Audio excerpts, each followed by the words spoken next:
Welcome back to the Chad Hasty Show on News Talk KFYO.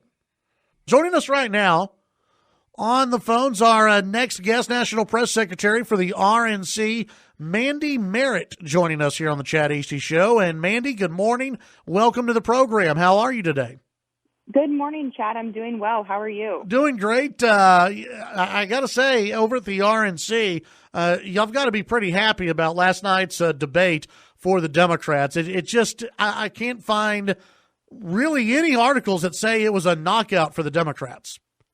You know, you're exactly right. We see more of the same each and every debate. Democrats get up on the stage and they're just sprinting further and further to the left. We see more of the same radical policies from each and every one of these candidates that would only raise taxes and insert government control over nearly every aspect of voters' lives. And we are just weeks away before the Iowa caucuses begin, and these 2020 Democrats' pitches still fall short from beating President Trump and even coming close to his record of success.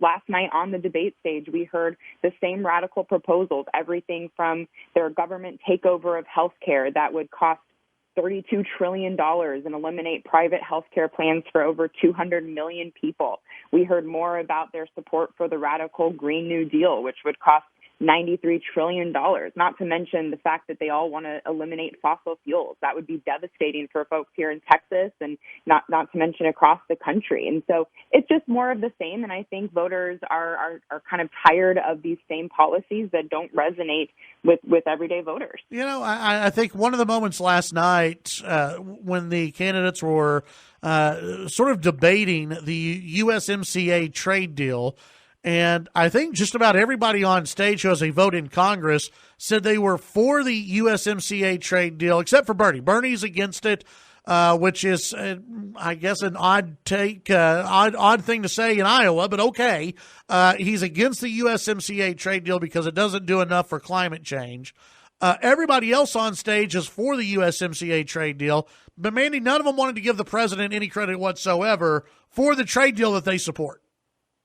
You're exactly right. Bernie Sanders said that it didn't do enough for climate because he is so all about this radical Green New Deal plan, eliminating fossil fuels. And as you mentioned, these other candidates kind of have to grit their lips and say that they're supporting this deal because they know that it is good for Americans, it's good for Iowans, it's good for Texans, yet they don't want to give President Trump any credit because they are constantly saying that everything he does is bad, yet they know that this trade deal balances trade between Canada and Mexico.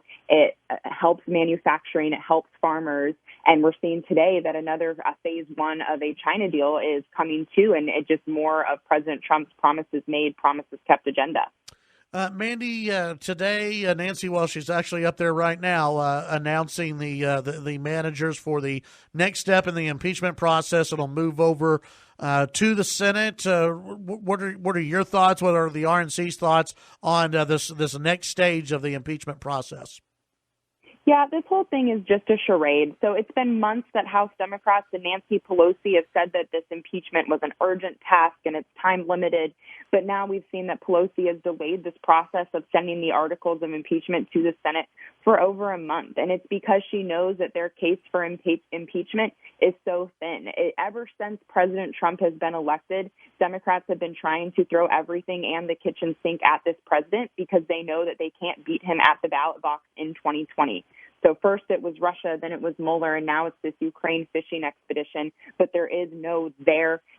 So they've been delaying this process. They keep making a spectacle out of it. The voters are tired of it. They want their representatives to get back to work for the people. They want to focus on actual legislation, not just this impeachment charade. And I think you're seeing that this is one of the most unfair processes in modern political history, and that it's just one big game for Pelosi and her caucus.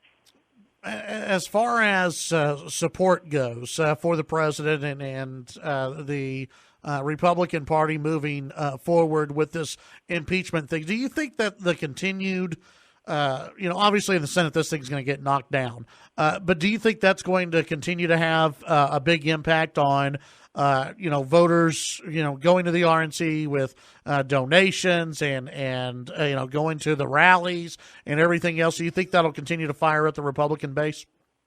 Absolutely. Ever since this impeachment charade began, the RNC and the Trump campaign, we've seen over 600,000 new donors donate to the party because they are just sick and tired of what Democrats are doing. They want their representatives to get back to work, and they want President Trump to have 4 more years of continuing his record progress and record results. The contrast could not be more clear between President Trump and the Democrats. I mean, again, last night with the debate, we had on one hand Democrats acting like they're just this doom and gloom in this country and wanting to reverse all of the progress we've seen. And on the other hand, we have President Trump doing a Keep America Great rally in Wisconsin, reminding voters of this booming economy, over 7.3 million jobs created, the lowest unemployment rate workers have seen in 50 years, record unemployment rate for women, African American, Latinos, Asian Americans. I mean, the list goes on and on about his record results. And you just have such a big contrast, and that's going to pay off at the ballot box for President Trump in 2020. Yeah, it is. It was almost like watching two different Americas,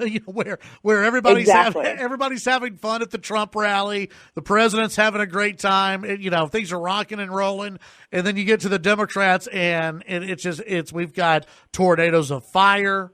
We've got just horrible things that are breaking out across the world, and they all blame the president for that. Mandi, I appreciate you joining us today. Mandi Merritt, National Press Secretary for the RNC. We'll visit a lot more, I know, as we get closer to the 2020 election, and we thank you for your time. Thank you, Chad. Have a great day. You too. That's Mandi Merritt, National Press Secretary for the RNC here on the Chad Hasty Show, KFYO.